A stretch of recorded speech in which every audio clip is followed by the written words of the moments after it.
بسم الله الرحمن الرحيم.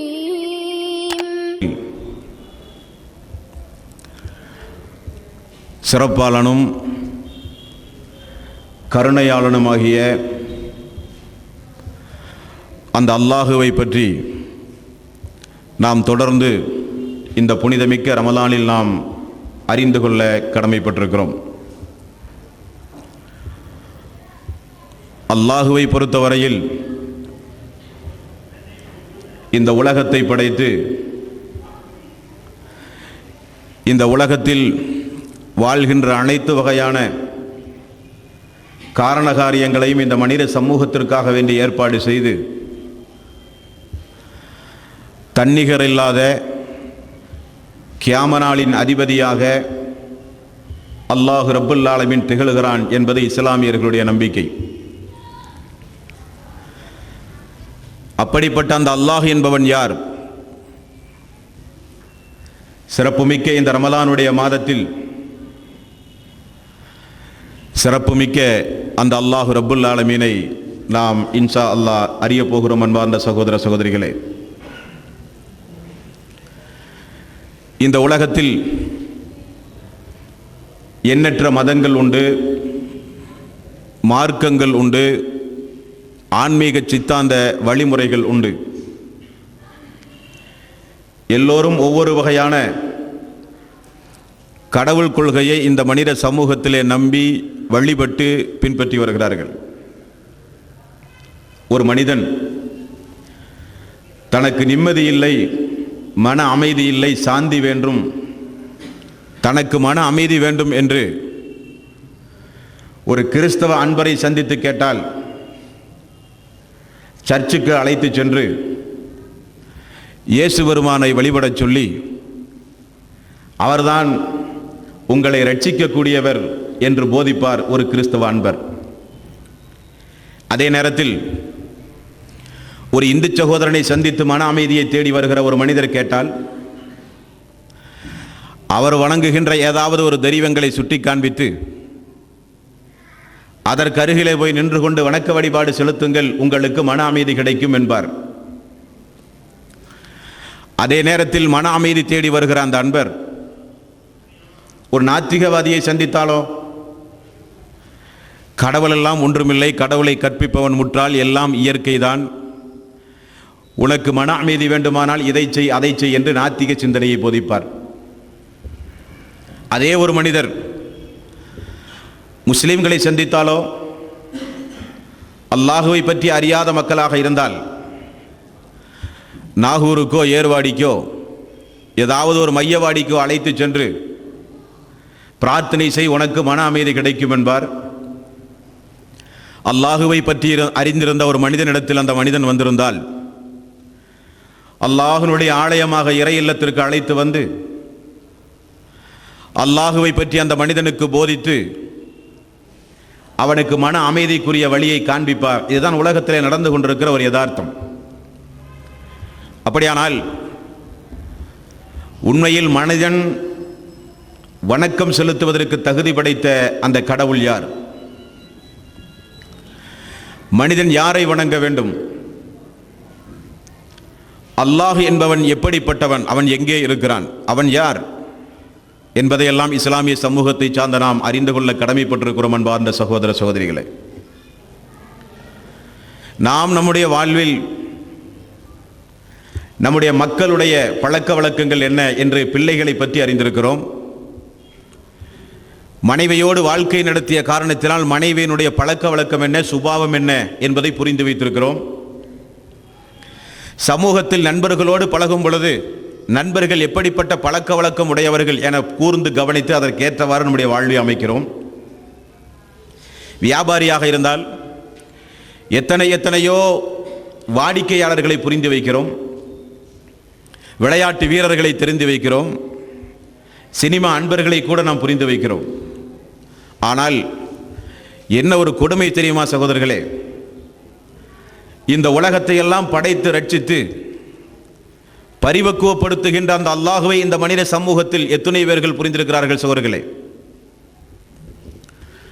இஸ்லாம் தான் எங்களுக்கு நேரான மார்க்கம், திருக்குர்ஆன் தான் எங்களுக்கு அடிப்படையான வேத நூல். எங்களுடைய ஆசிரியர் நபிகள் நாயகம் ஸல்லல்லாஹு அலைஹி வஸல்லம் அவர்கள், அவரைத்தான் நாங்கள் எங்களுடைய அனைத்து துறையிலும் பின்பற்றுவோம் என்று சொல்லி இந்த உலகத்தில் வாழ்ந்து வருகிற இஸ்லாமியர்கள் கூட அந்த அல்லாஹுவை புரிந்து வைத்திருக்கிறார்களா என்றால் இல்லை. அப்படியானால் ஏன் இப்படி ஒரு தலைப்பு இங்கே தேர்வு செய்யப்பட்டிருக்கிற சகோதரர்களே? சமூகத்திலே வேறு வேறு பிரச்சனைகள் இல்லையா? உலகத்தில் எத்தனையோ அநியாயங்கள் இருக்கிறதே, அந்த அநியாயத்திற்கு எதிராக மக்கள் மத்தியிலே ஒரு விழிப்புணர்வை ஏற்படுத்துவதற்காக வேண்டி ஏன் உரையாற்றக்கூடாதா?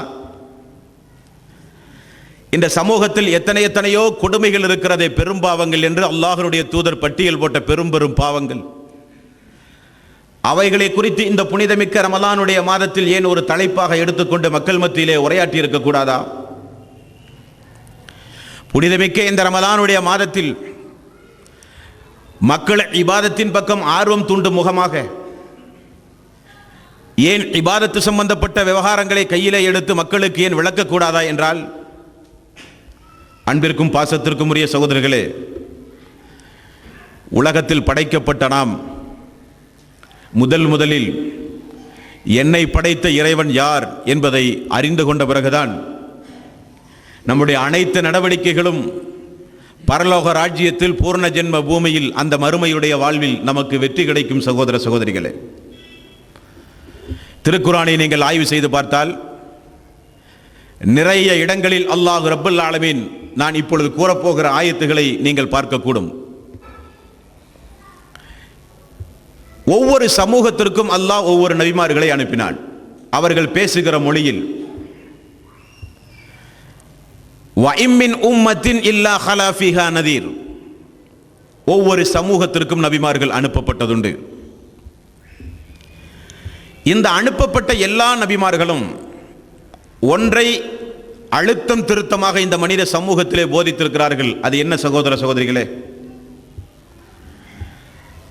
தொழுகையை பற்றியோ, நோன்பை பற்றியோ, ஹஜ்ஜை பற்றியோ, இன்ன பிற வணக்க வழிபாடுகளை பற்றியோ ஒருமித்த நபிமார்கள் எல்லாரும் கூறியதை நீங்கள் பார்க்கவே முடியாது. உதாரணத்திற்கு ஹஜ்ஜை பொறுத்தவரையில் இப்ராஹிம் அலைஹிஸ்ஸலாத்து வஸ்ஸலாம் அவருடைய காலத்திற்கு பிறகுதான் ஹஜ்ஜே நமக்கு கடமையாக்கப்பட்டிருக்கிறது.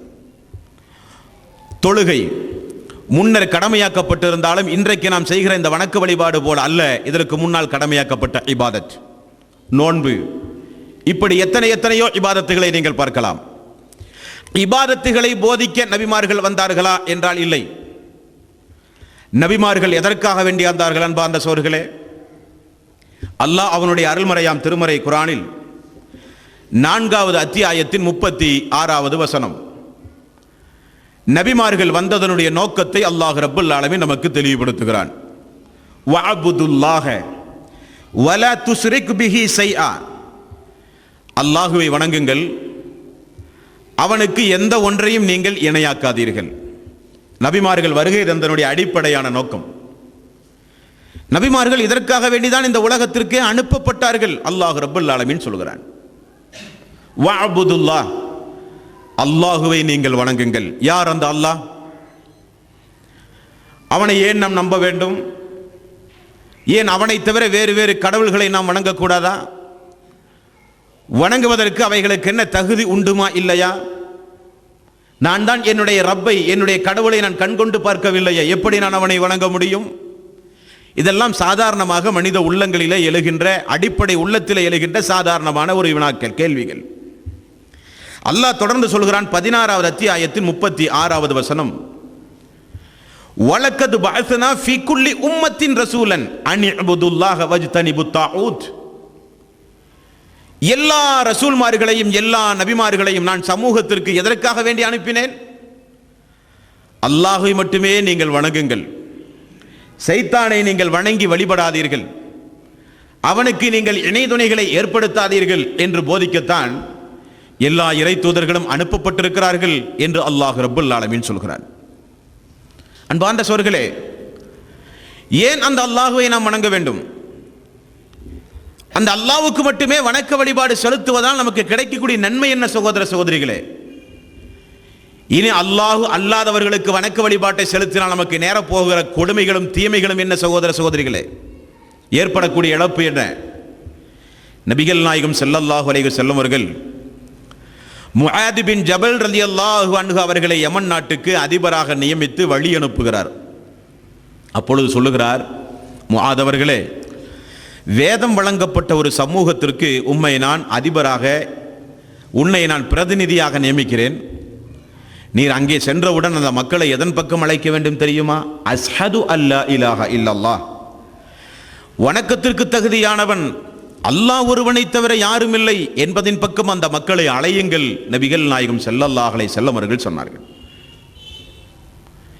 ஏன் நபிகள் நாயகம் ஸல்லல்லாஹு அலைஹி வஸல்லம் அவர்கள் அல்லாஹ்வின் பக்கம் மக்களை அழையுங்கள் என்கிற அடிப்படை தத்துவார்த்த உண்மையை முதலினுடைய தாவா பணியாக, அழைப்பு பணியாக நபிகள் நாயகம் ஸல்லல்லாஹு அலைஹி வஸல்லம் அவர்கள் ஏன் போதிக்க சொல்கிறார்கள் என்பார்ந்த சகோதர சகோதரிகளே, நாமெல்லாம் முஸ்லிம்கள் தானே. அல்லாஹ் திருக்குரானில் தொழுகையை குறித்து, நோன்பை குறித்து, ஜகாத்தை குறித்து, ஹஜ்ஜை குறித்து ஆயிரம் சட்டதிட்டங்களை அல்லாஹ் ரப்பல் ஆலமீன் நமக்கு சொல்லித் தந்து அவைகளை எல்லாம் படியுங்கள், புரியுங்கள், உணர்ந்து நடங்கள், செயல்படுங்கள் என்றெல்லாம் அல்லாஹ் சொல்கிறானே. ஒரு இடத்திலே பாருங்கள், 47வது அத்தியாயத்தின் 19வது வசனம். இந்த வசனத்தில் அல்லாஹ் ரப்பல் ஆலமீன் ஒரு பேருண்மையை சொல்கிறான். ஃபஅலம் அன்னஹு லா இலாஹ இல்லல்லாஹ், ஃபஅலம் அன்னஹு லா இலாஹ இல்லல்லாஹ், நீங்கள் படியுங்கள், நீங்கள் தெரிந்து கொள்ளுங்கள். எதை குறித்து? ஃபஅலம், நீங்கள் அறிந்து கொள்ளுங்கள். எதை குறித்து? அன்னஹு லா இலாஹ இல்லல்லாஹ், வணக்கத்திற்கு தகுதியானவன் அல்லாஹ் ஒருவனை தவிர யாரும் இல்லை என்கிற அந்த ரஹ்மானை, அந்த ரப்பை குறித்து நீங்கள் படியுங்கள். நாம் படித்திருக்கிறோமா சகோதரர்களே? நமக்கு என்ன லா இலாஹ இல்லல்லாஹ் தெரியாதா? பிறந்ததிலிருந்து ஜனாசாவிலே கொண்டு போய் எடுத்து அடக்குகிற வரை நாம் சாதாரணமாக நம்முடைய காதுகளிலே கேட்கிற வார்த்தை தானே லா இலாஹ இல்லல்லாஹ் என்கிற வார்த்தை.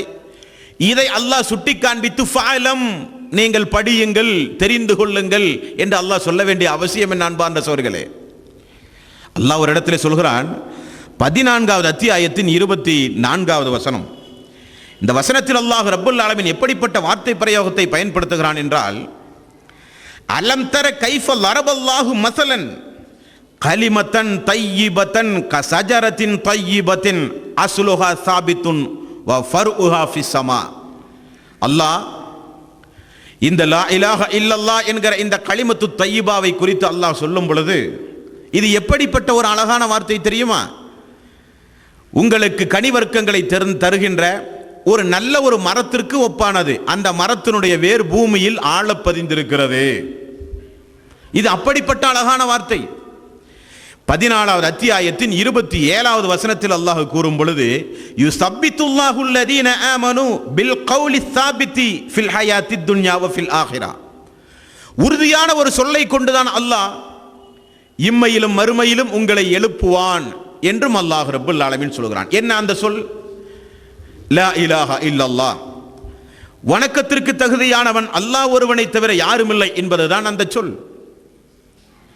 அந்த சொல்லை நாம் ஏற்றுக்கொண்டால், அதன்படி நாம் நடந்தால் நமக்கு கிடைக்கக்கூடிய நன்மை என்ன சகோதரர்களே? என்ன நன்மை? இந்த உலகத்தில் ஒரு முஸ்லீமுக்கு கிடைக்கக்கூடிய நன்மை என்னவென்றால், நான் இந்த தீனுல் இஸ்லாத்தில் முழுமையாக இருக்க வேண்டும். இது நமக்கு முதல் நமக்கு தேவையான ஒன்று. மரணிக்கின்ற வரை இந்த இஸ்லாமிய மார்க்கத்தை நான் பின்பற்றி இஸ்லாத்தில் உறுதி உள்ளவனாக நான் இருக்க வேண்டும். இரண்டாவது, நான் இந்த பூமியில் வாழும் பொழுது எனக்கு எந்த ஒரு அச்சமும் எனக்கு இருத்தல் கூடாது. மூன்றாவது, எனக்கு இந்த பூமியில் ஒரு உயர்வான ஒரு அந்தஸ்தும் எனக்கு வேண்டும். இது போதுமல்லவா ஒரு அடியார்களுக்கு? போதுமா வேண்டாமா? போதும். முஸ்லீமாக வாழ வேண்டும், அச்சமில்லாமல் வாழ வேண்டும், அந்தஸ்தோடு வாழ வேண்டும். இன்னும் ஒன்றை நீங்கள் கூட்டிக் கொள்ளலாம், பாதுகாப்போடு வாழலாம். அதற்குரிய வழிமுறை என்ன சகோதரர்களே? எதை அல்லாஹ் ரப்பல் ஆலமீன் நீங்கள் தேர்ந்தெடுத்தால் இப்படிப்பட்ட அம்சங்களோடு இந்த உலகத்தில் உங்களை வாழ வைப்பேன் என்று அல்லாஹ் சொல்கிறானே, எதை? 24வது அத்தியாயத்தின் 55வது வசனம். வஅதல்லாஹு அல்லதீன ஆமனூ மின்கும் வஅமிலுஸ் ஸாலிஹாத், ஈமான் கொண்டு சாலிகான அமல்களை நீங்கள் செய்தால், லா யஸ்தக்லிஃபன்னஹும் ஃபில் அர்லி கமஸ்தக்லிஃபல்லதீன மின் கப்லிஹிம் வலயுமக்கினன்ன லஹும் தீனஹும் அல்லதீ இர்தலா லஹும் வலா யுபத்திலன்னஹும் மின் பஅதி கௌஃபிஹிம் அம்னா. நீங்கள் அல்லாஹ்வுக்கு மட்டும் இணை வைக்காமல் இருந்தால், ஏகத்துவத்தை ஏற்றிருந்தால், ஈமான் கொண்டு சாலிகான இபாதத்துகளை செய்தால் அல்லாஹ் உங்களுக்கு இந்த இஸ்லாமிய மார்க்கத்தை பூரணமாக தருவான். அச்சமில்லாமல் இந்த உலகத்தில் உங்களை வாழ வைப்பான். அரசாட்சியை அல்லாஹ் உங்களுடைய கையில் தருவான். அல்லாஹ் ரப்பல் ஆலமீன் சொல்கிறான், இன்னல்லதீன காலூ ரப்புனல்லாஹ் சும்ம இஸ்தகாமூ ததனஸ்ஸலு அலைஹிமுல் மலாயிகத்து அல்லா தகாஃபு வலா தஹ்சனு வஅப்சிரு பில் ஜன்னத்தி அல்லதி குன்தும் துஅதுன். அல்லாஹுவை ரப்பாக ஏற்றுக்கொண்டு அந்த அல்லாஹுவை நம்புகிற விஷயத்தில் நீங்கள் உறுதியாக இருந்தால் உங்களை இம்மையிலும் மறுமையிலும் காப்பாற்றுவது அல்லாஹ்வுடைய கடமையாம். அல்லாஹ் வானத்திலிருந்து விசேஷமான மலக்குமார்களை உங்களுக்காக வேண்டி அனுப்புகிறார். வருகிற அந்த மலக்கு என்ன சொல்கிறாராம் நம்மிடத்தில், அல்லா தகாஃபு வலா தஹ்சனு வஅப்சிரு பில் ஜன்னத்தி அல்லதி குன்தும் துஅதுன். நீங்கள் எதற்கும் பயப்படாதீர்கள், துணிச்சலாக இந்த உலகத்தில் வாழுங்கள். உங்களை இம்மையிலும் மறுமையிலும் நீங்கள் சொர்க்கம் செல்லுகிற வரை உங்களுக்கு நாங்கள் பாதுகாப்பு என்று வானவர்கள் சொல்லுவார்கள் என்று அல்லாஹ் ரப்பல் ஆலமீன் சொல்கிறான். இப்படிப்பட்ட மிகச்சிறப்பு ஒரு இந்த உலகத்தில் ஒரு அடியானுக்கு கிடைக்கின்றது. அவன் அல்லாஹுவை புரிந்து அவனுக்கு இணைகளை ஏற்படுத்தாமல் இந்த உலகத்தில் வாழும் பொழுது. நபிகள் நாயகம் ஸல்லல்லாஹு அலைஹி வஸல்லம் அவர்கள் ஒரு நாள் ஒரு நபித்தோழரோடு போய் கொண்டிருந்தாராம். அந்த நபித்தோழரை ஒரு இடத்திலே நிறுத்தி வைத்துவிட்டு ரசூல் ஸல்லல்லாஹு அலைஹி வஸல்லம் அவர்கள் சொன்னாராம், நான் வரும் வரை நீங்கள் இங்கே தான் இருக்க வேண்டும். போன இடத்தில் மிகப்பெரிய ஒரு சப்தம். ரசூல் ஸல்லல்லாஹு அலைஹி வஸல்லம் அவர்கள் சென்று மறைந்து போனார். சிறிது நேரத்தில் மிகப்பெரிய ஒரு சப்தம். நபித்தோழருக்கு சென்று பார்க்கும் வேண்டும் என்று போல் அவருக்கு தோன்றியது. உடனே ரசூல் ஸல்லல்லாஹு அலைஹி வஸல்லம் அவர்கள் இங்கே தானே நிற்க சொன்னார், ஆகவே நிற்போம் என நினைத்து சிறிது நேரத்திலே ரசூல் ஸல்லல்லாஹு அலைஹி வஸல்லம் அவர்கள் வருகிறார். ஒரு காரியத்தை சொல்லிக்கொண்டே வருகிறார். என்ன சொல்கிறார்? விபச்சாரம் புரிந்தவனுக்கும் பாவ மன்னிப்பு, கொலை செய்தவனுக்கும் பாவ மன்னிப்பு, திருடியவனுக்கும் பாவ மன்னிப்பு. இதை திருப்பி திருப்பி ரசூல் ஸல்லல்லாஹு அலைஹி வஸல்லம் அவர்கள் சொல்லிக்கொண்டே வருகிறார். அருகிலே வந்தவுடனே நபித்தோழர் கேட்டார், யார் ரசூலல்லாஹ், விபச்சாரம் புரிந்தவனுக்கு பாவ மன்னிப்பா, திருடியவனுக்கு பாவ மன்னிப்பா, கொலை குற்றத்தில் ஈடுபட்டவனுக்கு பாவ மன்னிப்பா? ஆமாம், ஜிப்ரீல் அலைஹிஸ்ஸலாத்து வஸ்ஸலாம் அவர்கள் இப்பொழுதுதான் என்னிடத்திலே வந்து சொன்னார், அவர் இணை வைக்காவிட்டால், அவர் அல்லாஹ்வுக்கு இணை வைக்காவிட்டால் அவருடைய பாவங்களை அல்லாஹ் நாடினால் மன்னிப்பான். எவ்வளவு பெரிய ஒரு மகத்துவம், எவ்வளவு பெரிய ஒரு சிறப்பும் பார்த்தீர்களா சகோதரர்களே. 99 கொலைகளை செய்த ஒரு மனிதனை குறித்து ரசூல் ஸல்லல்லாஹு அலைஹி வஸல்லம் அவர்கள் சொன்ன செய்தியை நீங்கள் எல்லாம் பயான்களிலே கேள்விப்பட்டிருப்பீர்கள். 99 கொலைகளை ஒரு மனிதன் செய்கிறான். செய்த அந்த அடியான் ஒவ்வொரு மனிதனை சந்தித்து சந்தித்து தனக்கு பிராயச்சித்தம் உண்டா என்று கேட்கிறான். அவன் கேட்கிற மனிதரில் ஒரு ஃபாதிரியார் இருக்கிறார். அவரை சந்தித்து, நான் 99 கொலைகளை செய்திருக்கிறேன், எனக்கு பரலோக ராஜ்யத்தில் வெற்றி கிடைக்குமா, விமோச்சனம் உண்டா, திருந்தி வாழ வழியுண்டா என்கிறார். பாதிரியார் சொல்கிறார், 99 கொலைகளை செய்த உன்னை எப்படி இறைவன் மன்னிப்பான்? கோபத்தை ஊட்டுகிறார். அந்த மனிதன் அவரையும் கொலை செய்து 100ஆக பூர்த்தி செய்து ஒரு நல்லடியாரை சந்தித்து கேட்கிறாராம், எனக்கு ஏதாவது விமோச்சனம் உண்டா இந்த உலகத்தில் நல்லவனாக வாழ, பரலோக ராஜ்யத்தில் பூரண ஜென்ம பூமியில் எனக்கு விடுதலை கிடைக்குமா என்று கேட்கிறார். அந்த நல்லவர் சொல்கிறார், ஏன் கிடைக்காமல், இறைவன் கருணையாளன், நீ இவர்களோடு சேர்ந்து வாழாதே, நீ வேறொரு ஊருக்கு குடிபெயர்ந்து சென்று அங்கே ஒரு சில நல்லவர்கள் இருக்கிறார்கள், அங்கே போய் வாழ் என்று சொல்கிறார். அந்த மனிதர் திரிந்து சென்றார். போகிற வழியிலேயே இறந்து போய் விடுகிறார்.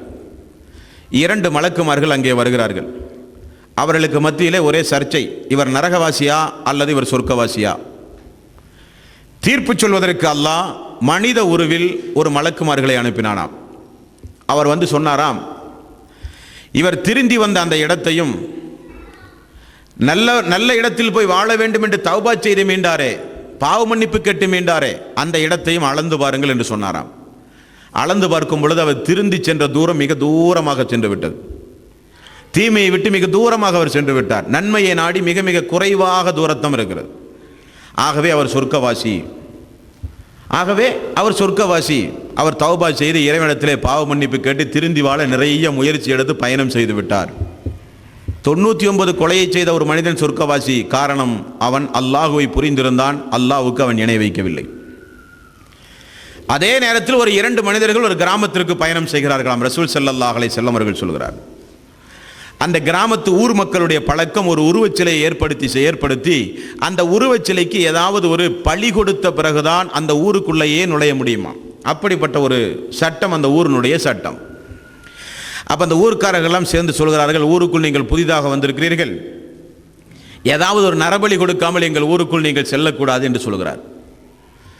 ஒரு மனிதன் சொல்கிறான், நரபலி என்பது உயிர் பலி என்பது இறைவனுக்கு மட்டும்தான் நாங்கள் கொடுப்போம், நாங்கள் இந்த கற்சிலைக்கு கொடுக்க மாட்டோம் என்று மறுத்து பேசுகிறார். அவரை அந்த மக்கள் கொலை செய்து விடுகிறார்.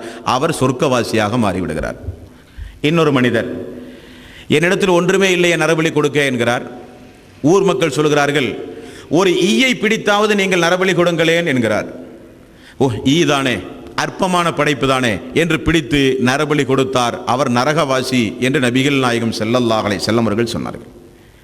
அன்பார்ந்த சகோதரர்களே, அற்பமான ஒரு பொருளை அல்லாஹ் அல்லாதவருக்கு அவர் நரபலி கொடுத்திருக்கிறார், அவர் நரகவாசி. விலை மதிக்க முடியாத 99 உயிர்களை கொண்டிருக்கிறார், அவர் சொர்க்கவாசி. என்ன வித்தியாசம் சகோதரர்களே, என்ன வித்தியாசம்?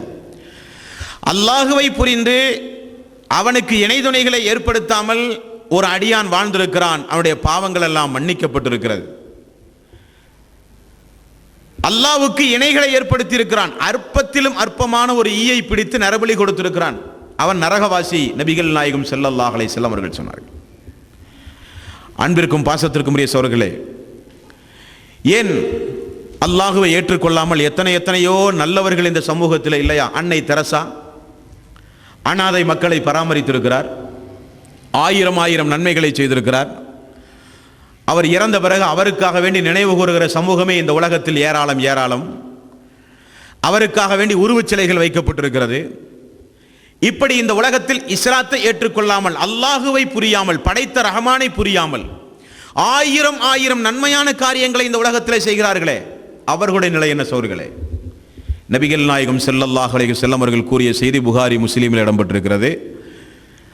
அல்லாஹுவை புரியாத மக்கள் இந்த உலகத்தில் என்னென்ன நன்மைகளை செய்தாலும் அதன் கூலியை அல்லாஹ் இந்த உலகத்திலேயே கொடுத்து விடுவான். செல்வ செழிப்போடு வாழ வைக்கவோ, பேரும் புகழோடு வாழ வைக்கவோ, அந்தஸ்தோடு வாழ வைக்கவோ, இப்படியே உலகத்தில் அவர்களை வாழ வைத்து விடுவான். அவர்களுக்கு மறுமையில் ஒன்றுமில்லை என்று சொல்லிவிடுவான். முஸ்லிம்களுக்கோ, அல்லாஹுவை நம்பிய மக்களுக்கோ, அந்த ரஹ்மானை ரப்பை புரிந்த மக்களுக்கோ நன்மையான காரியங்களை செய்யும் பொழுது இம்மையிலும் கூலி, இறந்த பிறகும் அவர்களுக்கு கூலி. இப்படிப்பட்ட ஒரு பாக்கியம் இந்த இஸ்லாமிய மார்க்கத்தை ஏற்றுக்கொண்டு இஸ்லாம் கூறுகிற அந்த கடவுள் கொள்கையை ஒப்புக்கொள்கிற காரணத்தினால் அவர்களுக்கு கிடைக்கக்கூடிய நன்மை. அன்பார்ந்த சகோதர சகோதரிகளே, ஒரு மனிதன் இஸ்லாமிய மார்க்கத்தை ஏற்றுக்கொள்ளும் பொழுது சொல்லுகிற வார்த்தை அஷ்ஹது அல்லா இலாஹ இல்லல்லாஹ், நான் சாட்சி சொல்கிறேன் வணக்கத்திற்கு தகுதியானவன் அல்லாஹ் ஒருவனை தவிர யாரும் இல்லை என்றால் என்ன பொருள் சகோதர சகோதரிகளை? என்ன பொருள்? நீதிமன்றம் இருக்கிறது, சாட்சி சொல்வதற்கு உங்களை அழைக்கிறார்கள் ஒரு குற்றத்திற்காக வேண்டி. நான் சாட்சி சொல்ல தயார் என்றால் அந்த காரியத்தை கண்கூடாக நான் பார்த்திருக்கிறேன், அந்த காரியத்தை குறித்து எனக்கு ஞானம் இருக்கிறது, ஆகவே நான் சாட்சி சொல்கிறேன் என்ற அல்லவா பொருள். லா இலாஹ இல்லல்லாஹ், அஷ்ஹது அல்லா இலாஹ இல்லல்லாஹ், நான் சாட்சி சொல்கிறேன் வணக்கத்திற்கு தகுதியானவன் அல்லாஹ் ஒருவனை தவிர, ஒரு முஸ்லீம் சொல்கிறான். ஆனால் அந்த அல்லாஹ்வை தெரியுமா என்றால் தெரியாது. என்ன சாட்சி இது? என்ன சாட்சி இது? சாட்சி என்றால் என்ன பொருள்? என்னுடைய வாழ்வு சாட்சி.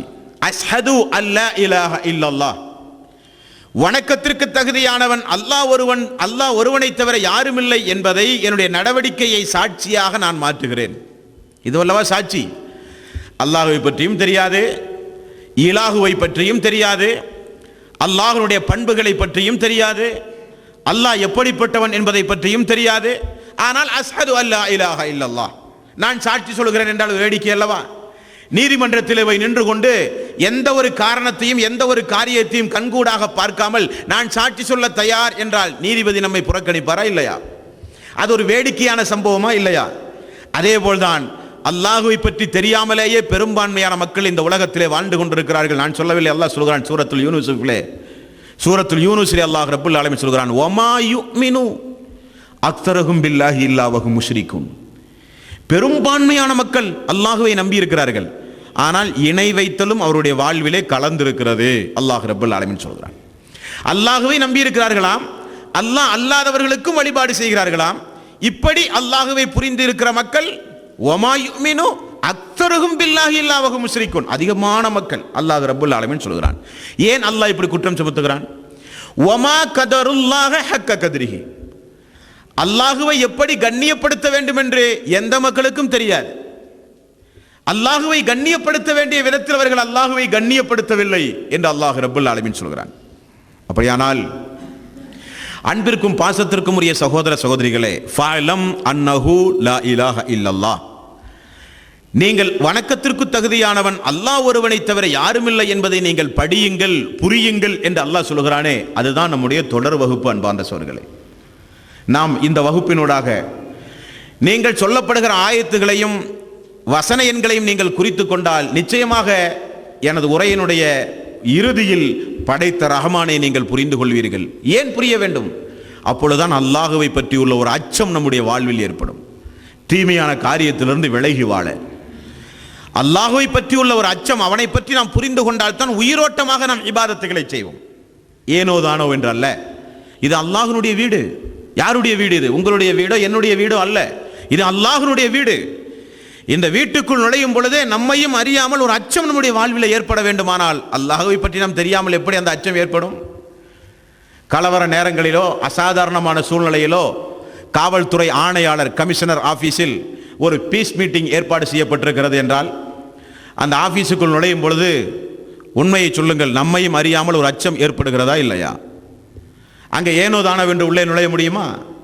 சாதாரண மனிதன் அதிகாரம் கையிலே இருக்கிறது என்பதற்காக வேண்டி அவனுடைய தன்மையை புரிந்து நாம் பயப்படுகிறோம். அல்லாஹ்வுடைய வீடு இந்த வீடு. இந்த வீட்டுக்குள் நுழையும் பொழுது அவனை குறித்துள்ள ஒரு அச்சம் நமக்கு இருந்தால் அல்லவா அவனுக்கு செய்கிற இபாதத்தோடு நமக்கு ஒரு ஈர்ப்புத்தன்மை ஏற்படும். அவனை பற்றியே தெரியாதே. ரமலானுடைய மாதத்தில் எல்லோரும் பட்டினி கிடக்கிறார்கள், நாமும் பட்டினி கிடக்கிறோம். சஹருடைய நேரத்தில் எல்லோரும் உணவு உண்கிறார்கள், நாமும் உணவு உண்கிறோம். எல்லோரும் நோன்பு திறக்க பள்ளிக்கு வருகிறார்கள், நாமும் பள்ளிக்கு வருகிறோம். இன்னும் சஹருடைய நேரத்தில் உணவு உண்டு தூங்க ஆரம்பித்தால் மகரிபிலே தான் அன்பு சகோதரர்கள் எந்திரிக்கிறார்கள். பகல் முழுக்க தூக்கம், அது ஒரு வகையான நோன்பு. இனி இரவு தொழுகை முடிந்தாலோ ஃபஜ்ர் வரை ஒவ்வொரு இடங்களிலும் இருந்து இரவை வீணடிக்கும் முகமாக வீணான பேச்சு. என்ன காரணம்? இபாதத்து குறித்துள்ள ஒரு தாக்கம், இபாதத்தோடு உள்ள ஒரு ஈர்ப்புத்தன்மை, இது அல்லாஹ்வுக்கு செய்கிற ஒரு கடமை, அவன் எனக்கு மறுமை நாளில் கூலி தருவான் என்கிற ஒரு எண்ணம். ஏன் இல்லை? அல்லாஹ்வை பற்றி தெரியாது. முதலில் அல்லாஹ்வை பற்றி தெரியாது. நண்பர்களோடு வீதியில் செல்லும் பொழுது வகை வகையான சினிமா போஸ்டர்கள், பார்த்து விட்டீர்களான்னு போஸ்ட் அடிக்கிறான். சினிமா போஸ்டர்கள் பார்க்கலையா? பார்த்த உடனே சொர்க்கம் கிடைக்கிற மாதிரி பார்த்து விட்டீர்களா சினிமா போஸ்ட் பார்க்கணும்னு ஒரு ஆசை. நண்பர்கள்ட்ட கேட்கும்போது நண்பர் என்ன சொல்லுவாங்க, என்ன திருப்பி என்ன சொல்லுவார், என்னதான் இருந்தாலும் நீங்கள் பயான் பண்ணுறீங்க பாய், பயான் பண்ணிவிட்டு நீங்கள் பார்க்கலாமா பாய், பயான் பண்ணாட்டி பார்க்கலான்னுங்கிற மாதிரி பயான் பண்ணிட்டு இருக்கிறீங்க, நீங்கள் பார்க்கலாமா பாய் சினிமா? அப்படியா? பள்ளிவாசலில் பொறுப்பில் இருக்கிறீங்க, நீங்கள் போய் நினைந்து வரலாம் பார்க்கலாமா பாய்? இப்படித்தான் பேசி பழகி கொண்டிருக்கிறோமே தவிர அல்லாஹ் பார்த்து கொண்டிருக்கிறான். அல்லாஹ் நம்மை பார்த்து கொண்டிருக்கிறான். யாரும் பார்க்காவிட்டாலும், வெளியூருக்கு சென்று பார்த்தாலும், தனிமையிலே அமர்ந்து கேசட்டை எடுத்துக்கொண்டு போய் பார்த்தாலும் அல்லாஹ் பார்த்து கொண்டிருக்கிறான் என்கிற ஒரு உணர்வு எனக்கு ஏன் வரவில்லை? அல்லாஹ்வை பற்றி எனக்கு தெரியாது, ஆகவே வரவில்லை. அப்படியானால் அன்பிற்கும் பாசத்திற்கும் உரிய சகோதரர்களே, அல்லாஹ் என்பவன் யார்? யார் அந்த அல்லாஹ் என்பவன்? இந்த உலகத்தில் பொதுவாகவே இஸ்லாமிய மார்க்கத்தில் சொல்லப்படுகிற கடவுள் கொள்கை லா இலாஹ இல்லல்லாஹ். ரெண்டே வார்த்தை, லா இலாஹ இல்லல்லாஹ்.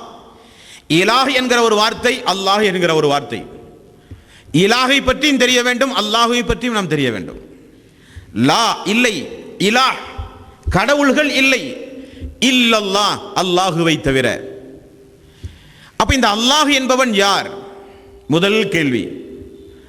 அன்பிற்கும் பாசத்திற்கும் உரிய சகோதரர்களே, பொதுவாகவே இந்த உலகத்தில் ஒரு பொருள் படைக்கப்பட வேண்டுமானால், எந்த பொருளாக நீங்கள் எடுத்துக்கொண்டாலும் சரி, திடவ பொருள், நீர், காற்று, நீர், காற்று, திடவ பொருள், இந்த மூன்று பொருள்களை கொண்டுதான் ஒரு பொருள் ஒரு மனிதனால் படைக்கவே முடியும். அன்பார்ந்த சகோதரர்களே, நான் படைக்கப்பட்டிருக்கிறேன், நீங்கள் படைக்கப்பட்டிருக்கிறீர்கள்.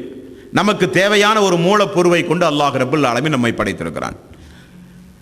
இந்த உலகத்தில் எந்த பொருளை நீங்கள் எடுத்துக்கொண்டாலும் அதற்கு காற்று, நீர் அல்லது ஒரு திடவமான ஏதாவது ஒரு பொருள், மூன்றும் இல்லாமல் ஒரு பொருள் படைக்கப்பட்டிருக்கவே சாத்தியமே கிடையாது. அல்லாஹ் என்பவன் எந்த பொருளால் படைக்கப்பட்டவன் சகோதரர்களே? அவன் நீரால் படைக்கப்பட்டவனா, அல்லது காற்றால் படைக்கப்பட்டவனா, அல்லது திரவத்தால் படைக்கப்பட்டவனா, அல்லது திட பொருளால் படைக்கப்பட்டவனா? அல்லாஹ் என்பவன் எதன் மூலம் படைக்கப்பட்டவன்? இனி நான் இருக்கிறேன், என்னுள் 3 வகையான அம்சங்கள் உண்டு. இரண்டாவது கேள்வி, நான் இருக்கிறேன் என்றால் என்னுள் 3 வகையான அம்சம் உண்டு. ஒன்று, நான் எதன் மூலம் உருவானவன்? இரண்டாவது, என்னுடைய பண்புகள் என்ன? மூன்றாவது, என்னுடைய ஆற்றல், என்னுடைய வலிமை என்ன? இதுதானே ஒவ்வொரு மனிதனுக்கும் உண்டானது. நான் எதன் மூலம் உண்டானேன்? நான் இந்திரிய துளியின் மூலம் உண்டானேன். என்னுடைய பண்புகள் என்ன? என்னிடத்தில் நிறைய பண்புகள் உண்டு. சிரித்தல். இந்த உலகத்தில் எந்த வகையான சக்தி வாய்ந்த படைப்பினங்களுக்கு கூட கொடுக்காத ஒரு உயர்வான பண்பு சிரிக்கிற ஒரு பண்பு, இல்லையா? யானை சிரிக்குமா? சக்தி வாய்ந்த படைப்பு. சிங்கம் சிரிக்குமா? முடியாது. மனிதனுக்கு அல்லாஹ் ரப்பல் ஆலமீன் அந்த ஆற்றலை, பண்பை கொடுத்திருக்கிறான். இனி என்னுடைய ஆற்றல், எனக்கு கண்ணுண்டு பார்ப்பதற்கு, காதுண்டு கேட்பதற்கு, பேசுவதற்கு நாவுண்டு, பிடிப்பதற்கு கையுண்டு, நடப்பதற்கு காலுண்டு. இதை கொண்டு நான் என்னுடைய சக்திக்குட்பட்டு ஆற்றல்களை நிகழ்த்துகிறேன். இந்த 3 தன்மைகளில் முதல் தன்மை, அல்லாஹ் நான் எப்படி படைக்கப்பட்டேனோ அதே போல அல்லாஹ் எப்படி படைக்கப்பட்டான்? நபிகள் நாயகம் ஸல்லல்லாஹு அலைஹி வஸல்லம் அவர்கள் சொன்னார்கள், அல்லாஹ் எந்த பொருளின் மூலம் படைக்கப்படாதவன். என்ன காரணம்? அல்லாஹ் அவனுடைய அருள்மறையாம் திருமறை குர்ஆனில் 42வது அத்தியாயத்தின் 11வது வசனத்தில் அல்லாஹ் ரப்பல் ஆலமீன் சொல்கிறான், லைஸ கமிஸ்லிஹி ஷைஉன், அவனை போன்று எந்த பொருளுமே கிடையாது. குல் ஹுவல்லாஹு அஹத் அல்லாஹு ஸமத் லம் யலித் வலம் யூலத் வலம் யகுல் லஹு குஃபுவன் அஹத். அவனுக்கு நிகராக எந்த பொருளுமே கிடையாது, அவனை போல் எந்த பொருளும் கிடையாது, அல்லாஹ் ரப்பல் ஆலமீன் சொல்லிவிட்டான். நபிகள் நாயகம் ஸல்லல்லாஹு அலைஹி வஸல்லம் அவர்கள் கூறினார்கள், நீங்கள் அமர்ந்து கொண்டிருக்கும் பொழுது உங்களிடத்திலே சைத்தான் வருவான். நீங்கள் அமர்ந்து கொண்டிருக்கும் பொழுது சைத்தான் வருவான். வானத்தை பார் என்று சொல்லுவான். நீங்கள் வானத்தை பார்ப்பீர்கள். எவ்வளவு பிரம்மாண்டமான வானம், தூண்களே இல்லாமல் படைக்கப்பட்டிருக்கின்றது. அதை படைத்தவன் யார்? உங்களுடைய உள்ளத்தில் ஒரு கேள்வியை கேட்பான் சைத்தான். அல்லாஹு தான் படைத்தான். இந்த பூமியை பார், எந்த அளவுக்கு பறந்து விரிந்திருக்கிறது. இதன் மேல் மலைகள் இருக்கிறது, மனிதர்கள் வசிக்கிறார்கள், கடல்கள் இருக்கிறது, சூரிய ஒளி படுகிறது. பூமியை படைத்தவன் யார்? அல்லாஹ் என்று உங்களை சொல்ல வைப்பான். நட்சத்திரங்களை, சூரியனை, இன்ன பிற அண்ட சராசரங்களை எல்லாம் படைத்தவன் யார்? அல்லாஹ் என்று உங்களை சொல்ல வைப்பான். மனிதர்களாகிய உங்களை படைத்தது யார்? அல்லாஹ் என்று உங்களை சொல்ல வைப்பான். இறுதியில் அவன் கேட்பான், எல்லாவற்றையும் அல்லாஹ் படைத்தான் என்றால் அவனை படைத்தது யார்? நபிகள் நாயகம் ஸல்லல்லாஹு அலைஹி வஸல்லம் அவர்கள் சொன்னார்கள், அந்த நிலை வரும் பொழுது அஊது பில்லாஹி மினஷ் ஷைத்தானிர் ரஜீம், யா அல்லாஹ் உன்னிடமிருந்து நான் பாதுகாப்பு தேடுகிறேன் என்று நீங்கள் ஒதுங்கிக் கொள்ளுங்கள். ஏன்? அல்லாஹ் எப்படிப்பட்டவன்? அவன் நீரால் படைக்கப்பட்டவனா, திரவத்தால் படைக்கப்பட்டவனா, காற்றால் படைக்கப்பட்டவனா, திடப்பொருளால் படைக்கப்பட்டவனா உங்களுக்கு தெரியாது. அதை குறித்துள்ள ஞானம் உங்களுக்கு இல்லை. உங்களுடைய பகுத்தறிவை கொண்டு அதை ஆய்வு செய்ய முடியாது. உண்மைதானே? யானை என்றால் நீங்கள் கற்பனை செய்வீர்கள், ஒரு தும்பிக்கை இருக்கும், 4 கால் இருக்கும், ஒரு வால் இருக்கும் என்று. சிங்கம் என்றால் அடர்ந்த தாடி இருக்கும், காட்டுக்குள் வாழும், அது இப்படி இப்படி இருக்கும் என்று கற்பனை செய்வீர்கள். பூனையை குறித்தோ குதிரையை குறித்தோ ஏதாவது ஒரு உயிரினங்களை குறித்தோ நான் சொன்னாலோ நீங்கள் என்னிடத்திலே சொன்னாலே கற்பனை செய்வோம், அது இப்படித்தான் இருக்கும் என்று. வெறுப்பு என்கிற ஒரு வார்த்தை உண்டு தமிழில். அது என்ன மாதிரியான பொருள்? சிரிப்பு என்ற ஒரு வார்த்தை உண்டு, அது என்ன மாதிரியான பொருள்? கோபம் என்கிற ஒரு வார்த்தை உண்டு, அது எந்த மாதிரியான பொருள்? ஆக்சிஜன் என்ற ஒரு வார்த்தை உண்டு, அதை நாம் நுகர்கிறோம், உண்மைதான், உலகத்திலே உண்டு. அது என்ன மாதிரியான பொருள்? என்ன வடிவம்? அதற்கு காலும் 2 கொம்பும் உள்ளதாக கற்பனை செய்ய முடியுமா? முடியாது. கார்பன் டை ஆக்சைடு கேஸ், கண்ணுக்கு தெரியாத எத்தனையோ காரண காரியங்களை மனிதன் இன்றைக்கு உலகத்தில் அனுபவிக்கிறான். அதற்கு வடிவம் உண்டா? அதற்கு வடிவம் இல்லை. வடிவம் இல்லை என்பதற்காக வேண்டி அவை இல்லை என்று மறுக்க முடியுமா? அதை மறுக்கவும் முடியாது. நான் அனுபவித்துக் கொண்டிருக்கிறேன், அதுதான் யதார்த்தம். அதை மறுக்கவும் முடியாது, நான் அனுபவித்துக் கொண்டிருக்கிறேன். உயிர், நான் என்னுடைய கண் கொண்டு என்னுடைய உயிரை நான் பார்க்கவில்லை. என்னுடைய உடல் முழுக்க நீங்கள் ஸ்கேன் எடுத்து பார்க்கலாம். எப்படிப்பட்ட பரிசோதனை கூடத்திற்கு வேண்டுமானாலும் என்னை நீங்கள் அழைத்து செல்லலாம். விலை உயர்ந்த எத்தனை வகையான ஸ்கேன்கள் நீங்கள் எடுத்து வேண்டுமானாலும் பார்க்கலாம். என்னுடைய உயிர் எப்படிப்பட்டது தெரியுமா யாருக்காவது? இல்லை. இல்லை என்பதற்காக வேண்டி நீங்களும் நானும் செத்த சவத்திற்கு சமம் என்று சொல்ல முடியுமா? நடக்கிறோம், பேசுகிறோம், எல்லா காரண காரியங்களையும் செய்கிறோம். அப்படியானால் கண்ணுக்கு தெரியவில்லை என்பதற்காக வேண்டி இல்லை என்று மறுத்தால் அவனை அறிவீனம் என்று சொல்லுவோம். கண்ணுக்கு தெரியவில்லை என்பதற்காக வேண்டி, உருவமில்லை என்பதற்காக வேண்டி, நான் கற்பனை செய்கிற ஒரு உருவமில்லை என்பதற்காக வேண்டி ஒரு காரியத்தையோ ஒரு பொருளையோ மறுத்தால் அவனை அறிவீனம் என்று சொல்லுவோம். அதே போல் தான் அல்லாஹ் ரப்புல் ஆலமீன் நம்முடைய கற்பனைக்கு அப்பாற்பட்டவன். எப்படி காற்றையோ வாயுவையோ சிரிப்பையோ வெறுப்பையோ கோபத்தையோ எப்படி ஒரு உருவத்தோடு கற்பனை செய்து நம்மால் பார்க்க முடியாதோ, அதே போல அல்லாஹ் என்பவனை மனிதன் கற்பனை செய்து பார்க்க முடியாது. யதார்த்தம். சாதாரணமாக மிக சுருக்கமாக நான் பேசியிருக்கிறேன். அல்லாஹுவை பொறுத்தவரையில் மனிதன் கற்பனை செய்ய முடியாது. அல்லாஹ் இருக்கிறானா? அவன் இருக்கிறான். எங்கே இருக்கிறான்? இரண்டாவது கேள்வி. அல்லாஹ் என்பவன் எங்கே இருக்கிறான்? அவனுடைய பண்புகள் என்ன? அவனுடைய சிஃபத்துகள் என்ன? அவனுடைய ஆற்றல்கள் என்ன? எக்கு திசையிலும் கடவுள் இருக்கிறான் என்பது இந்து மத சமுதாய மக்களுடைய சித்தாந்தம், அத்வைத சித்தாந்தம். கடவுள் என்பவர் இயேசு பெருமான் தான். அவர்தான் அல்லேலூயா, அவர்தான் உங்களுக்கு ஆசி வழங்கக்கூடியவர். அன்னை மேரி கடவுளை பெற்ற ஒரு தாய் என்று சொல்லாமல் சொல்லுகிறார்கள். அத்வைத சித்தாந்தம், நீங்கள் எக்கு திசை திரும்பினாலும் கடவுள் இருப்பார். எப்பொருள் நீங்கள் பார்த்தாலும் அது கடவுளுக்குரிய பொருள். எல்லா திசைகளிலும் தூணிலும் இருப்பான், துரும்பிலும் இருப்பான் என்கிற அத்வைத சித்தாந்தம் பல சமூக மக்கள் மத்தியில் இருக்கிறது. அல்லாஹ் என்பவன் எங்கே இருக்கிறான்? அல்லாஹ்வுடைய பண்புகள் என்ன? அவனை மனிதர்களில் யாராவது கண்கொண்டு பார்த்திருக்கிறார்களா என்றால் முடியாது. மூசா அலைஹிஸ்ஸலாத்து வஸ்ஸலாம் அவர்கள் ஒரு இறை தீர்க்கதரிசி. ஓல்டு டெஸ்டிமெண்ட், பழைய ஏற்பாட்டிலே நீங்கள் பார்த்தால் மோசே என்று அழைக்கப்படுவார். அவருக்கு ஒரு ஆசை, அல்லாஹ் என்பவன் எப்படிப்பட்டவன், என்னுடைய கண் கொண்டு நான் பார்க்க வேண்டும். அவர் அப்படி பிரியப்பட என்ன காரணம் என்றால், அல்லாஹ்வுடைய பேச்சை, சப்தத்தை நேரடியாக கேட்ட பிரசித்தி பெற்ற ஒரு இறை தூதர். அல்லாஹ் ரப்புல் ஆலமீன், என்னை நீங்கள் பார்க்க வேண்டுமானால் தூர் சீனா மலைக்கு வாருங்கள் என்று அல்லாஹ் அழைக்கிறான். அவரை குறிப்பிட்ட இடத்திற்கு அல்லாஹ் ரப்புல் ஆலமீன் அவரை அழைத்து செல்கிறான். அவரும் செல்லுகிறார். அல்லாஹ் சொல்கிறான், நீங்கள் என்னை பார்க்க வேண்டுமானால் அதோ தெரிகிறதே மலை, அந்த மலையின் மீது என்னுடைய ஒளியை நான் செலுத்துவேன். அந்த ஒளியை நீங்கள் பாருங்கள், மலை அங்கே இருந்தால் என்னுடைய வடிவத்தை நீங்கள் பார்க்கலாம் என்கிறார். அல்லாஹ் தன்னுடைய பிரகாசத்தை அந்த மலையின் மீது அல்லாஹ் செலுத்துகிறான். மலை தூள் தூளாக போகிறது. மயக்கமுற்று கீழே விழுந்தார். எழுந்து சொன்னார், யா அல்லாஹ், நீ மிக தூய்மையானவன், உன்னை பார்க்குற ஆசையே இல்லடா அல்லாண்டார். என்ன காரணம்? நம்முடைய இந்த கண் இருக்கிறதே சோர்களே, குறிப்பிட்ட ஒரு எல்லையைத்தான் நம்மால் பார்க்க முடியும். இது ஒரு அற்பமான படைப்பு, மனித படைப்பை பொறுத்தவரையில். எரிகிற இந்த குழல் விளக்கு குறிப்பிட்ட தூரத்தில் இருந்தால் தான் என்னால் பார்க்க முடியும். இந்த குழல் விளக்கு என்னுடைய அருகிலே கொண்டு வர நெருக்கம் வர என்னால் அந்த விளக்கையே பார்க்க முடியாது. அப்படியானால் அல்லாஹ்வை எப்படி பார்க்க முடியும்? இனி உலகத்தில் கடவுளை ஒரு மனிதன் பார்த்தான் என்று வைத்துக் கொள்ளுங்களேன், என்ன நிலை ஏற்படும் தெரியுமா? அந்த கடவுளுக்கு உருவங்களை சமைத்து, கடவுளுக்கு ஓவியங்களை தீட்டி, கடவுளுக்கு ஒரு உருவங்களை ஏற்படுத்தி அதை மக்கள் வணங்கி வழிபட ஆரம்பித்து விடுவார்கள். கற்கள் எல்லாம் கடவுள்களாக மாறிவிடும்.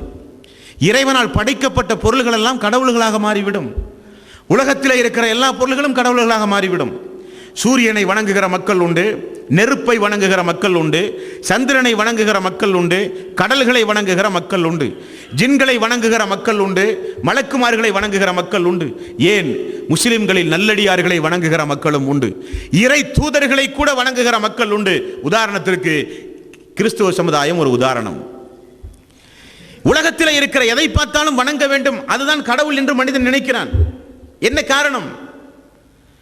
எதையாவது ஒன்றை வைத்து அதற்கு முன்னால் நாம் வணக்க வழிபாடு செலுத்தும் பொழுதுதான் நம்முடைய உள்ளம் ஒருமைப்படும் என்று மனிதன் நினைக்கிறான்.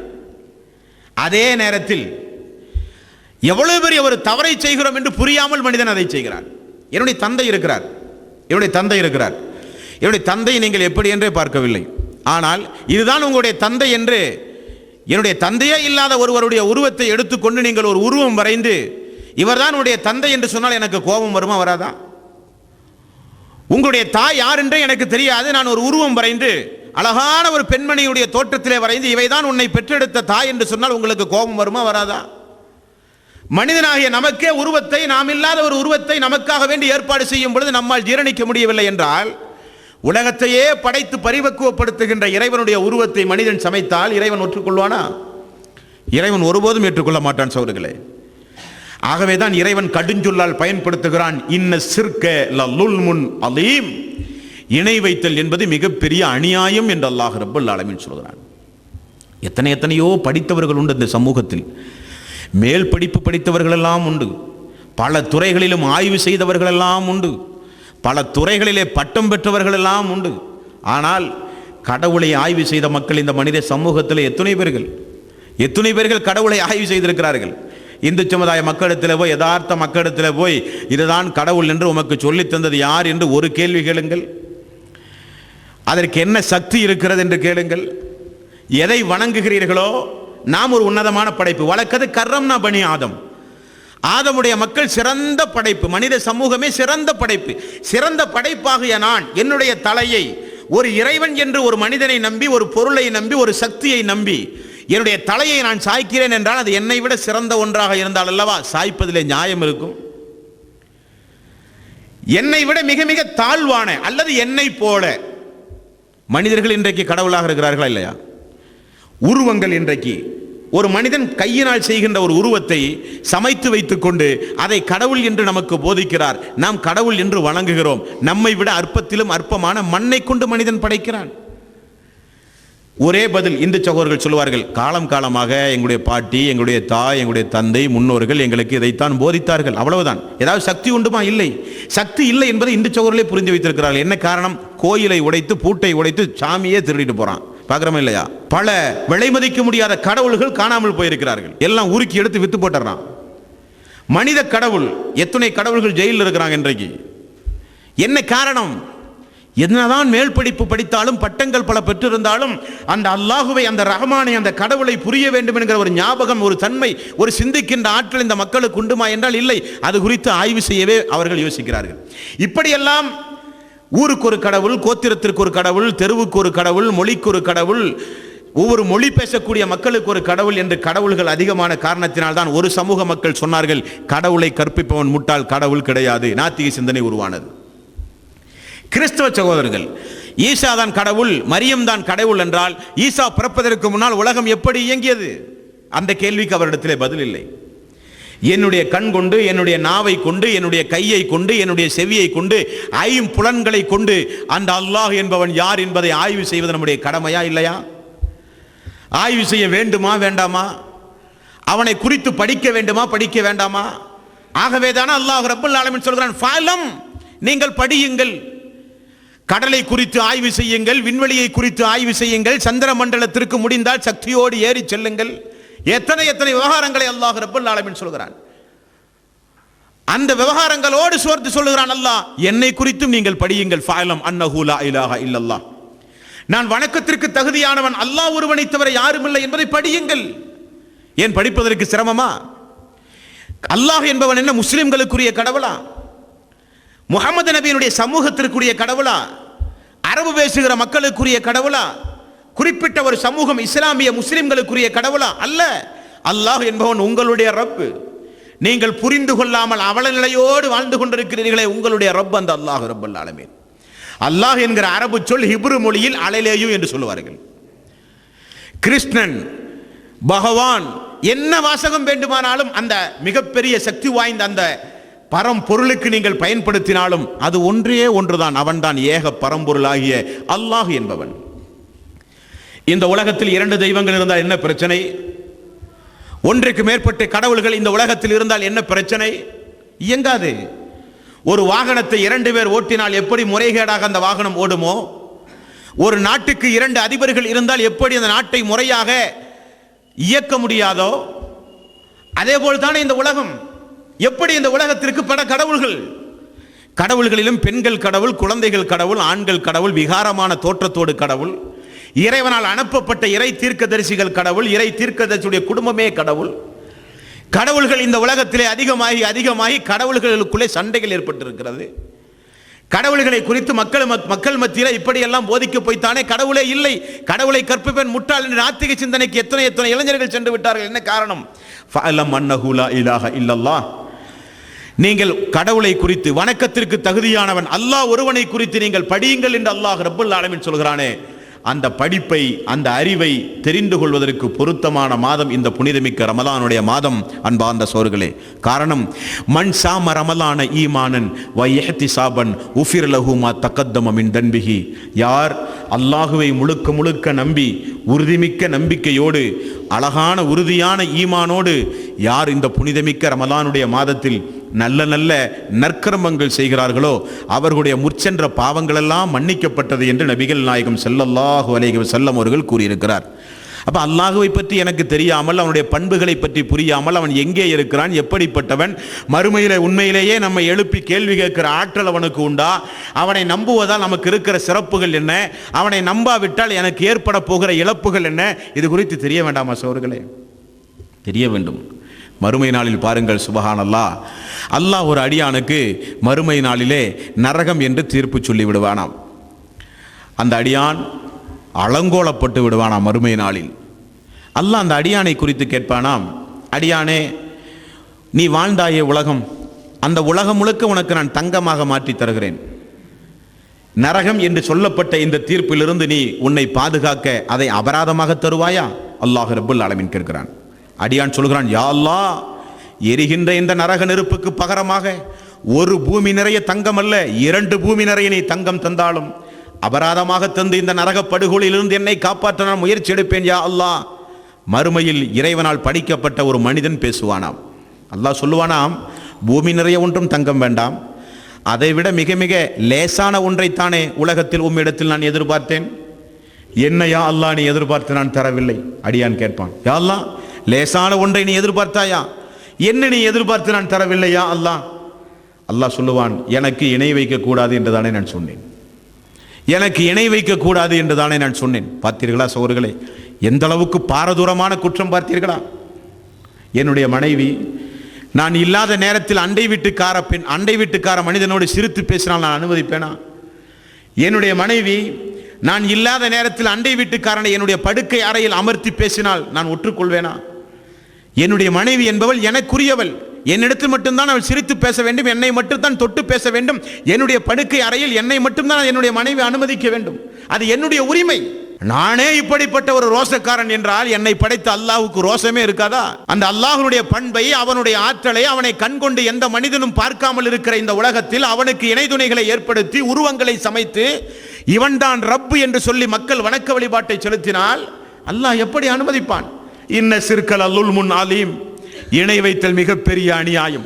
கொலையை விட, விபச்சாரத்தை விட, வட்டியை விட, மது, சூது போன்ற எத்துணை கொடுமைகள் உலகத்தில் உண்டுமோ எல்லா கொடுமைகளையும் பட்டியல் போடுங்கள். அந்த கொடுமைகளை காட்டில மிகப்பெரிய கொடுமை எனக்கு இணை கற்பிப்பது. ஏன் அல்லாஹ்வுக்கு ஒரு அடியான் இணை கற்பிக்கிறான்? என்ன காரணம்? அவனுக்கு படைத்த ரஹ்மானை குறித்து தெரியாது, ரப்பை குறித்து தெரியாது, அல்லாஹ்வை குறித்து தெரியாது, அவனுடைய சிஃபத்துகள், அவனுடைய பண்புகள் குறித்து தெரியாத காரணத்தினால்தான் இஸ்லாமிய சமூகத்தில் கூட வமா யுமினு அக்ஸருஹும் பில்லாஹி இல்லா வஹும் முஸ்ரிகூன், பெரும்பான்மையான மக்கள் முஸ்லிம்களாக இருக்கிறார்கள், ஆனால் அவருடைய உள்ளத்திலே இணை வைத்தல் கலந்திருக்கிறது என்று அல்லாஹ் ரப்பல் ஆலமீன் சொல்கிறான். அதை களைவது நம்முடைய கடமை இல்லையா? அல்லாஹ்வை பற்றி தெரிந்தால் அல்லவா இணை வைத்திலிருந்து நம்மை நாம் காப்பாற்ற முடியும். யா அய்யுஹல்லதீன ஆமனு கு அன்ஃபுஸக்கும் வஅஹ்லீக்கும் நாரா, ஈமான் கொண்டவர்களே, உங்களையும் உங்களது குடும்பத்தாரையும் எரிகின்ற நரக நெருப்பிலிருந்து நீங்கள் பாதுகாத்துக் கொள்ளுங்கள் என்று அல்லாஹ் சொல்கிறானே. எப்படி பாதுகாப்பது அவனை பற்றி தெரியாமல்? எப்படி நான் இபாதத்து செய்வது உயிரோட்டமாக அவனை பற்றி தெரியாமல்? பாவமான காரியத்திலிருந்து நான் விலக வேண்டுமானால் அவனை குறித்து ஒரு அச்சம் எனக்கு வர வேண்டாமா? யா அய்யுஹல்லதீன ஆமனு, ஈமான் கொண்டவர்களே, சூரத்து அன்ஃபால் 8வது அத்தியாயத்தின் 2வது வசனத்தில் அல்லாஹ் ரப்பல் ஆலமீன் சொல்கிறான், அல்லாஹ்வை குறித்துள்ள பயம் பெயரை கேட்டாலே, அல்லாஹ்வை குறித்துள்ள பெயரை சொல்லப்பட்டாலே உள்ளமெல்லாம் நடுநடுங்க வேண்டும் என்று அல்லாஹ் ரப்பல் ஆலமீன் சொல்கிறான். இன்னமல் முஃமினூன அல்லதீன இதா ذுக்கிரல்லாஹு வஜ்லத் குலூபுஹும், அல்லாஹ்வுடைய பெயரை கேட்டாலே மூமின்களுடைய உள்ளமெல்லாம் நடுநடுங்கும் என்று அல்லாஹ் சொல்கிறான். சாதாரண போலீஸ்காரனை பார்த்து பயப்படுற அளவுக்கு கூட அல்லாஹ் பார்த்து பயப்படுற சமூகமா இல்லை. நம்ம வண்டியில் போயிட்டு இருக்கிறோம், சிக்னலில் நிற்கிறோம், போலீஸ் இருந்தானா 0 ஆகிற வரை நின்றுட்டே இருப்போம். பார்த்துருக்கிறீங்களா? போலீஸ் இல்லைன்னு சொன்னால் 0 ஆகிறதுக்கு முன்னாடியே நான் வண்டி கிளப்பிட்டு போயிடும். யாரும் இல்லை, யாரும் பார்க்கல, எதுக்கு பயப்படணும்? சாதாரண காவல்துறை அதிகாரிகள், அதிகாரம் கையிலே வைத்திருக்கிற காவல்துறை அதிகாரிகளுக்கு நம்ம பயப்படுறோம். காவல்துறை அதிகாரிகள் இருந்தால் தப்பு பண்ணுறதில்ல, விபச்சாரம் பண்ணுறதில்ல, மது குடிக்கிறதில்ல, திருடுறதில்ல, அடுத்த பொருளை அபகரிக்கிறதில்ல. ஆனால் எல்லாவற்றையும் படைத்தானே அந்த அல்லாஹ், எல்லாத்தையும் பார்த்துட்டு இருக்கிறானே அந்த அல்லாஹ், வானவர்களின் மூலம் நம்மளை பதிவு செய்து கண்காணித்து கொண்டிருக்கிறானே அந்த அல்லாஹ், அவன் நம்மை பார்த்து கொண்டிருக்கிறான் என்கிற ஒரு உணர்வை ஏற்படுத்தத்தானே அல்லாஹ் ரமலானுடைய மாதத்தில் சஹரிலிருந்து மஹ்ரிப் வரை 13.5 மணி நேரம் 14 மணி நேரம் பகல் முழுக்க ஒரு உணர்வை, ஒரு தியாகத்தை அல்லாஹ் ஏன் உங்களுக்கு ஏற்படுத்தினான்? லஅல்லக்கும் தத்தகூன், நீங்கள் இறையச்சம் உள்ள அடியாராக மாறத்தான் நோன்பு என்று அல்லாஹ் சொல்கிறானே. அந்த தக்குவா நமக்கு எப்படி அன்பார்ந்த சகோதரர்களே வரும்? அல்லாஹுவை புரிந்தால் மட்டும்தான் வரும். அந்த அல்லாஹுவை யாராவது பார்த்திருக்கிறார்களா என்றால் யாரும் பார்க்கவே கிடையாது. அவனை கண் கொண்டு பார்ப்பதற்கு அப்பாற்பட்டவன், அவனை மறுமை நாளில் தான் பார்க்க முடியும். அப்படியானால் அந்த அல்லாஹ் என்பவன் எங்கே இருக்கிறான்? எங்கே இருக்கிறான் அந்த அல்லாஹ்? அந்த அல்லாஹ் ரப்பல் ஆலமீன் எங்கே இருக்கிறான்? அவனுக்கு உண்மையிலேயே உருவம் உண்டா? அவனை யாராவது பார்க்க முடியுமா பரலோக ராஜ்யத்தில்? இன்ஷா அல்லாஹ் நாளையிலிருந்து தொடர்ந்து இந்த வகுப்புக்கு நீங்கள் வந்தால் எல்லா வகையான அல்லாஹுவை குறித்துள்ள ஒவ்வொரு சிஃபத்துகள் குறித்தும், அவனுடைய ஆற்றல்கள் குறித்தும், அவனுடைய பண்புகளை குறித்தும், அவன் எப்படிப்பட்டவன், அவனுடைய தன்மைகள் என்ன, அவனை எப்படி புரிந்து இந்த உலகத்தில் நாம் நடக்க வேண்டும் என்பதை குறித்து இன்ஷா அல்லாஹ் தொடர்ந்து ஒவ்வொரு வகுப்புகளிலும் நாம் பார்ப்போம். எல்லாம் வல்ல அல்லாஹ் ரப்பல் ஆலமீன் அவனை புரிந்து நடக்கக்கூடிய நல்லவர்களாக அல்லாஹ் நம் அனைவர்களையும் ஆக்கி அருள் புரிவானாக. வா ஆகிரு தவ்வானா அனில் ஹம்துலில்லாஹி ரப்பில் ஆலமீன்.